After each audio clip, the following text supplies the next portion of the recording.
This program is powered by AIM Employers Association and Ogletree Deacons, a Feature Group USA production. Hello, everybody. I'm Phil Brandt, President and CEO of AIM Employers Association. According to the godfather of AI, Jeffrey Hinton, the way to survive the age of AI is to train it to act like our mothers. But as we joked a few weeks ago, that can be a drastically different approach from one family to another. So we'll offer some good practices to help you understand when Digimom is giving you sound advice or just trying to get you to shut up. Are you talking about my mama? Watch out. I'm about to get fired up on This Week at Work. Welcome to This Week at Work, the only show to pack workplace news, practical HR solutions, and timely insights into every 30-minute episode. From the latest rulings in the courtroom to the strategies unfolding in the boardroom, and from real conversations taking place on the front lines to spotlighting what similar companies are doing about the challenges they face. This Week at Work brings you the conversations that matter most to HR professionals and business leaders like you. Brought to you by AIM Employers Association and Ogletree Deacons, live every Thursday morning. This is your opportunity to connect with their experts and ask your burning questions. So what's keeping you up at night? Let's face it together now on This Week at Work. Good morning, Burt. How you doing this morning? I'm doing well. Phil, where are you at? I am down at the Gaylord Resort down here in Orlando, Florida at the State Florida SHRM Conference. It's the largest SHRM conference in the country, I believe, as far as state conferences go. And it's been jam-packed full. It's been an awesome conference, and it's a great resort as well. Wish you were here with me, but I did see the Ogletree booth out on the show floor, and they were representing Ogletree well. Very good, very good. I forgot, you're still on your AIM Roadshow. This is it. This is the last leg of that show. It's been a different place every single week for the month, but we're happy to do it and making a lot of friends and seeing many of our members and having a great time. But Burt, let's get back to AI. And they're saying that AI needs to train it to behave like our mamas. Now, let me tell you something. She would probably have the authorities called on her for child abuse. I don't think we want AI trained to act like my mama. That's for sure. I don't know how you would classify your mom as part of the AI training world. My mom, rest in peace. I'm not going to comment one way or another on that. She had her good days and her bad days. Maybe our moms were cut from the same cloth there. Who knows? Maybe, but I loved her dearly. Yeah. Oh, there's got nothing to do with love, but I'm sure she would be considered an abusive mother in today's world. Although I don't think of her that way. As you say, that's just called tough love. She created tough love. A single mom with 3 boys. She would whoop you in shape right now. But anyway, Bert, when we take a look at this, AI does suffer from hallucinations. And I think what we're learning as we introduce Amy Hart across all the shows, which I would tell you, Bert, now she's in the top 10 of all HR AIs across the country. She is growing rapidly fast, and we're getting some phenomenal feedback from our members and non-members who are using her, because we made her open to the public. But really what they're saying is that sometimes these AIs, they suffer from hallucinations. And that's one of the reasons why we created Amy Hart, was to help limit that and to give our members and the HR professionals out there a trusted AI source versus general AI. And that's what we're going to get into with the show today. As Nick has done for us, he has done 3 different AIs with the same prompt. And we've asked the AIs to be very short, very precise, 1 to 2 sentences responses. And we're going to play a game between the two of us that's going to then allow us to take a guess at, do you consider a response to be reliable, reasonable, or ridiculous to the AI response? And we won't tell you which one was Amy Hart. We'll see how she stacks up at the end. You ready to play that game? Sounds like a fun game. Yes. All right. We'll give it a try. Now, remember, the key thing here is we've asked for a very 1 to 2 sentence response from each of the AIs. just to keep it short, because otherwise you get quite an extensive response, much more comprehensive than this response here. So the first prompt that we're going to talk about is an employee reported their supervisor showing favoritism.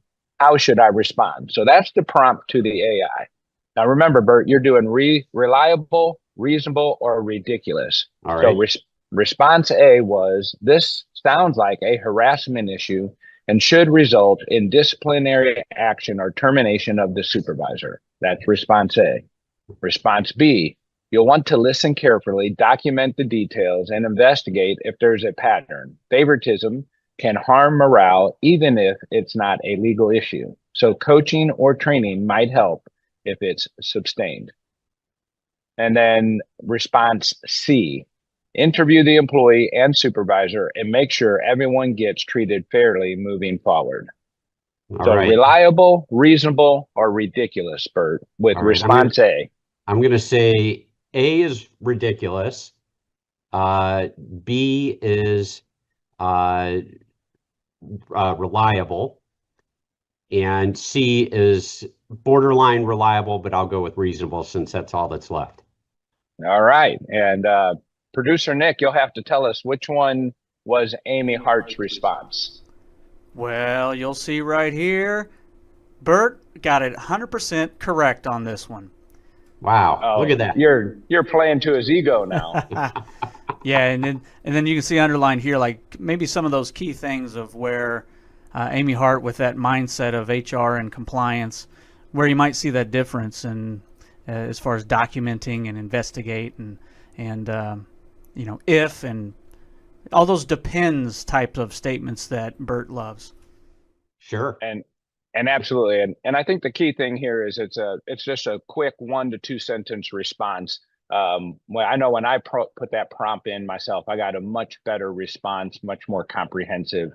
And in all cases, we still expect that you're going to apply your practical knowledge and experience with the response to help you think more fully in your approach to whatever the challenge might be. You ready for our second prompt here, Bert? Let's try it, Phil.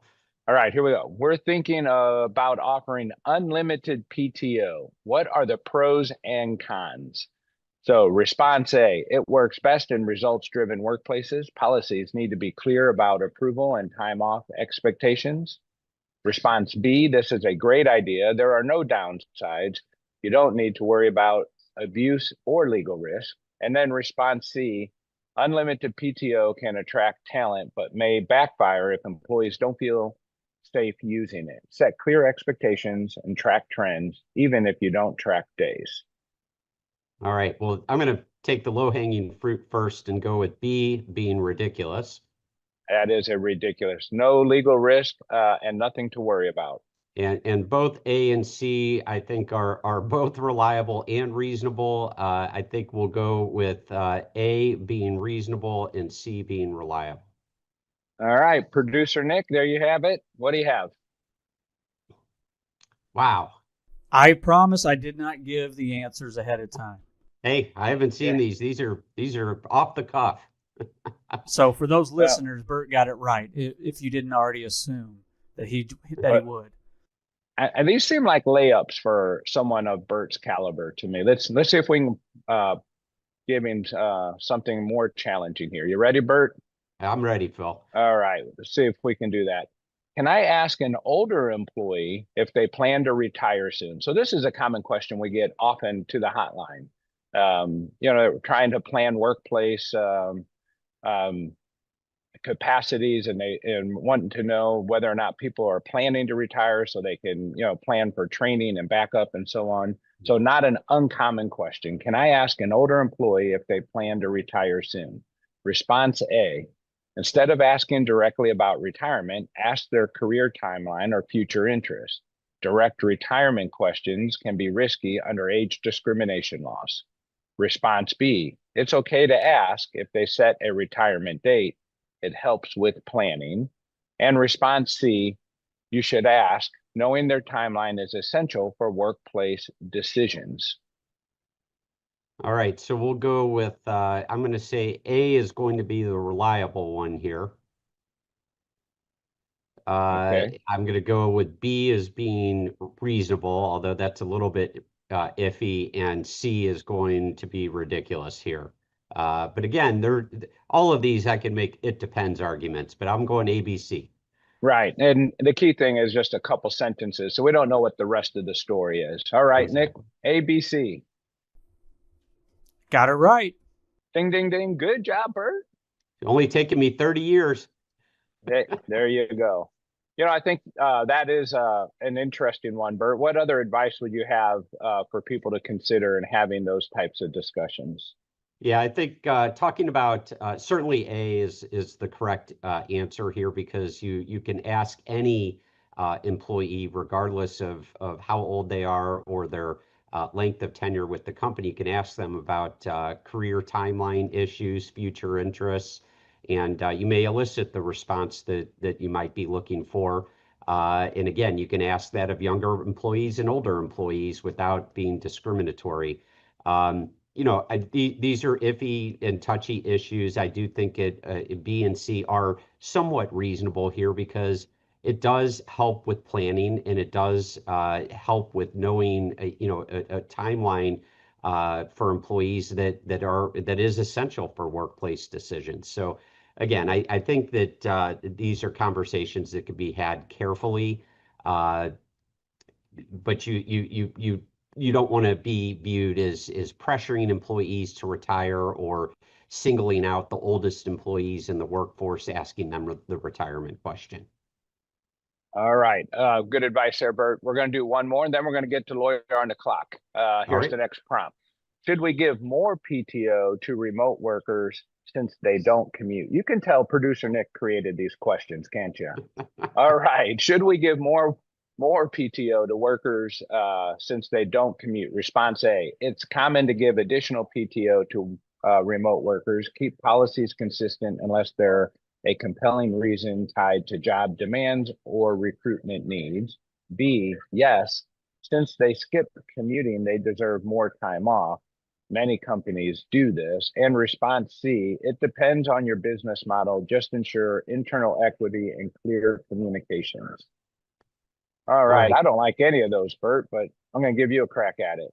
all right. I'm going to go with A, C, and B. A is ACB, reliable, C is reasonable, and B is ridiculous. ACB. All right. Producer Nick? Well, hey, look at that. All right. Yeah, that's an interesting one. It goes right along with usually the second question that's following that is, can I pay them differently for working remotely? And I think we've learned a lot of the ins and outs of how we pay and treat people. Another common question is centered around pay. It's merit increase time. And since they don't commute and they don't have some of the costs associated with traveling into the office, can we give higher increases to those who have to commute and come into the workplace versus those who choose not to? And all very good questions. And I know come into our hotline and probably end up in conversation with you as well, Bert. I see variations of these all the time. All right. Okay, Bert, are you ready for lawyer on the clock? I'm ready, Phil. All right, Nick, pull that lever. Curious about a case that could wreck your workplace? Lucky for you, we have a lawyer on the clock. So, Phil, the first one I want to talk about today comes out of our own Eighth Circuit Court of Appeals just in the last couple of days here. An employee, this is out of Arkansas, not Missouri. I want to make it very clear, but it is still out of the Eighth Circuit Court of Appeals. And what the court held in this particular case is that the employment at will doctrine supported an employer's decision to discharge an employee who had THC in his system. So we all know that we've talked quite extensively on this program. Phil, you and I've done a lot of other programming on what I like to call the right to weed. In Missouri is a right to weed state. Employees have the right, or individuals, I should say, have the right to use both medicinal and recreational marijuana in the state of Missouri. The hard part comes in when we have to start figuring out what it means to be under the influence of marijuana at work, or THC at work. And that's kind of, as we've said before, that's where the rubber meets the road. What does it mean to be under the influence? And this particular employer in Arkansas tested an employee, and the employee tested positive for THC. The employee did, in fact, have a workplace injury, had been treated for the workplace injury, and claimed that they were taking the product containing the THC as part of their treatment. But the Eighth Circuit Court of Appeals said, look, the employer can have a policy that says you may not be under the influence of marijuana or THC at work. This employee was, he was tested, he tested positive.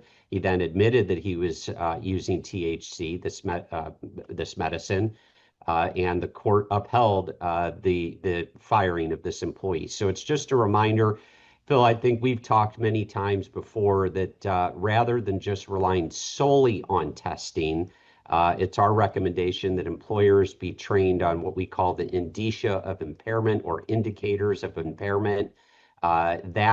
Having substantiation of those indicators of impairment and then getting the positive drug test, I think you're in a much safer position to terminate an employee. I don't think it would have ever gotten to a trial court or certainly to a court of appeals if they had done things a little bit differently here, but the employer did prevail. So I just want to mention that.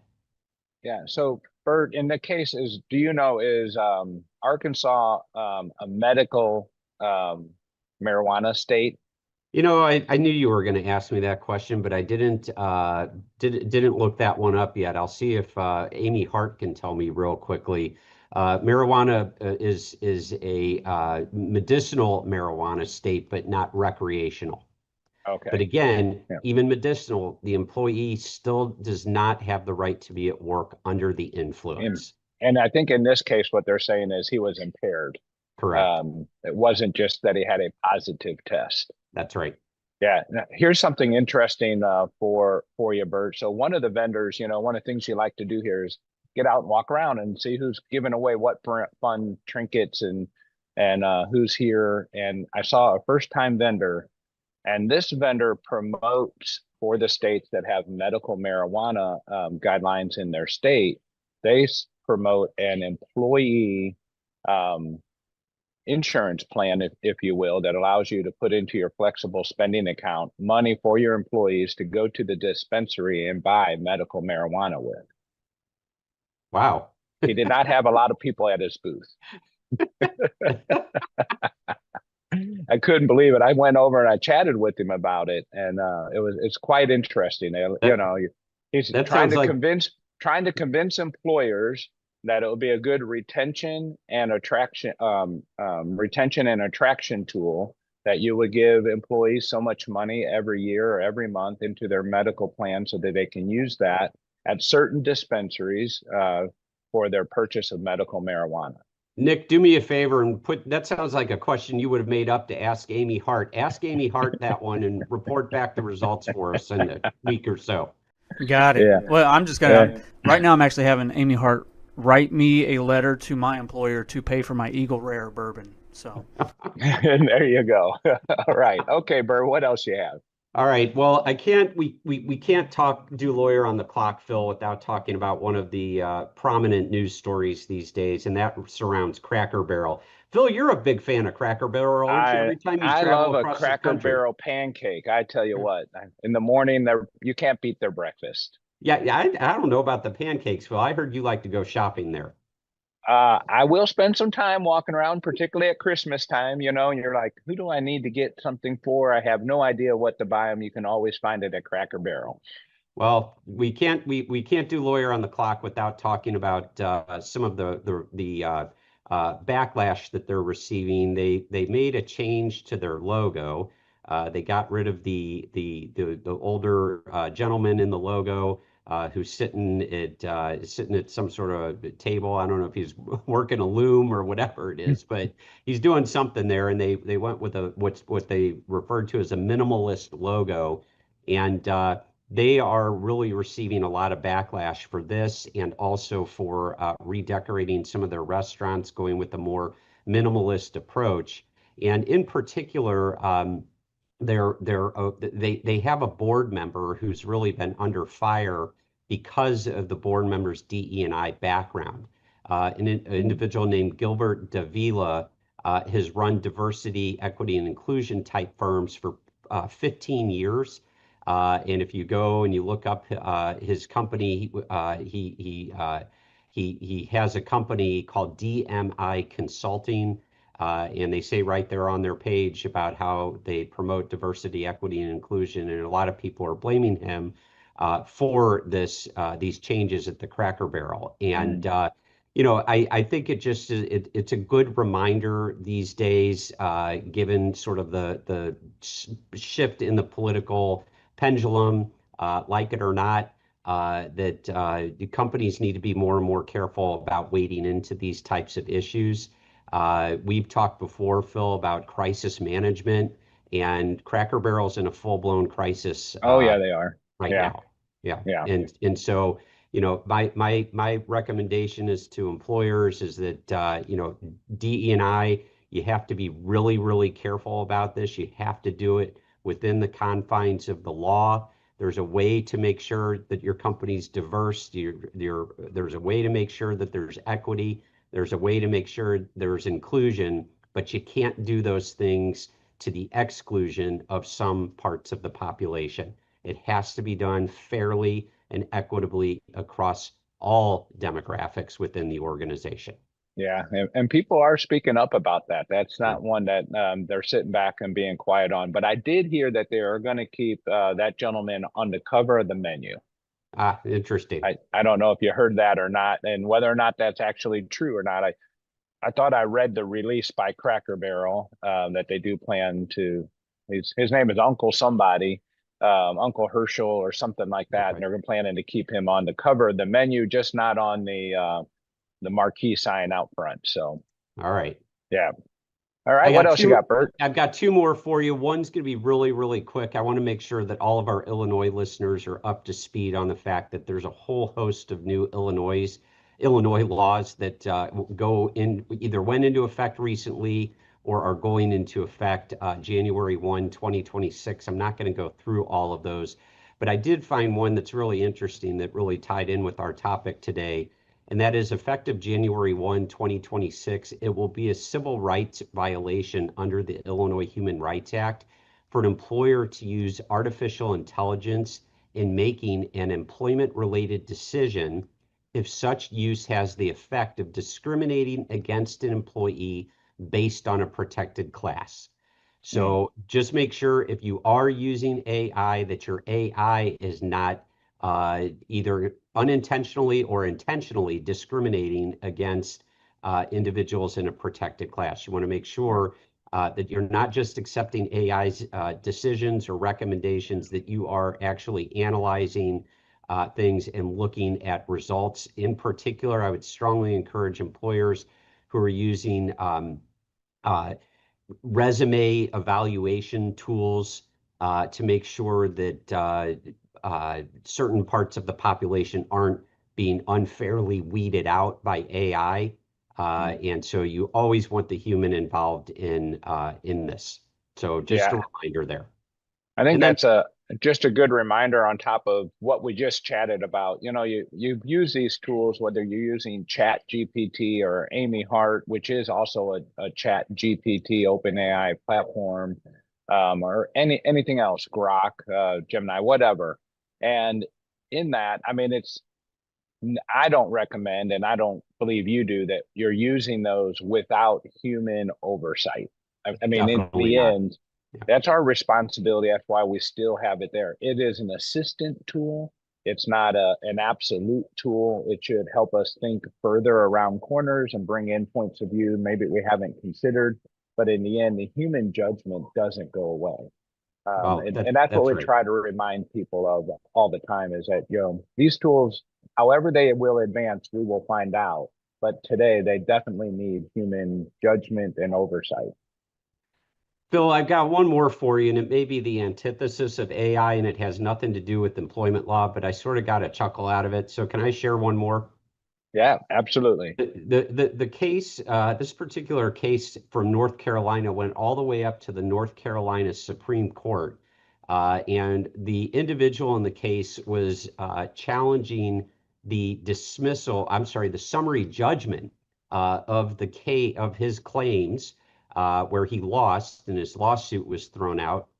And what happened in this particular case is that this individual, we'll call him Mr. Mosley, and another one of his friends, we'll call him Mr. Hendricks, and some other golfers had gone to a municipal golf course to play some golf.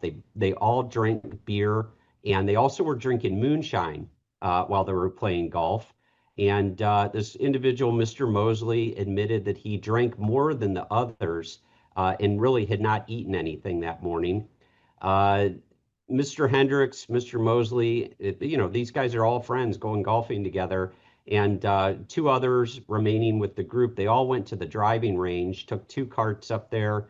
And while the other 3 began to set up, Mosley remained in his golf cart texting with people. Hendricks then hit a golf ball, and it hit Mosley square in the eye. And Mosley brought a claim against the golf course, and also brought a claim against his friend, Mr. Hendricks. And amazingly, well, they were friends. Yeah, amazingly, Mr. Mosley lost his lawsuit here. It was thrown out, and the court said that that this was an assumption of risk. That Mosley, Mr. Mosley had been out there. He had been drinking. He parked his cart where there was a line of sight between him and the driving range. And I don't know, Phil. Do you have any reaction to this lawsuit? Drinking moonshine, beer, golf course. What could possibly go wrong? Other than a bad score, that sounds like a good time. But getting smacked in the eye with a golf ball, I definitely can understand. That's not a comfortable situation, but if this is my friend and I'm on the golf course, it seems like it's an assumed risk. It's like walking down the street, and if I cross the street and get hit by a car, there's still an assumed risk. But the driver, if they were at fault. But if you were playing golf with me, you would know to stand far behind me. Never be in front of me with golf, because that ball is going to go in any direction the moment I hit it. I've heard about your golf. I'm afraid even if I was standing behind you, I still might somehow get hit by the ball. That would be a risk, an assumed risk. But I like the ruling. Look, you're drinking, you're having a good time, you're with your buddies. I guess what I would like to know is if Hendricks and Mosley are still friends after that. We'll have to ask Amy Hart that question. Yeah. I think the problem with it all was probably the lawyer's argument that he just said, I didn't see it coming. Good job, Nick. Boom. All right. Well, anything else from you, Burt? No, that's enough. Way more than enough for Lawyer on the Clock. I know we wanted to talk a little bit more about AI. Yeah, well, I want to offer everyone the Ready, Aim, Fire key takeaways download. You can do that. And as you also mentioned, we have the employment law update. When you talk about those changes for Illinois coming up, that will be covered during the employment law update.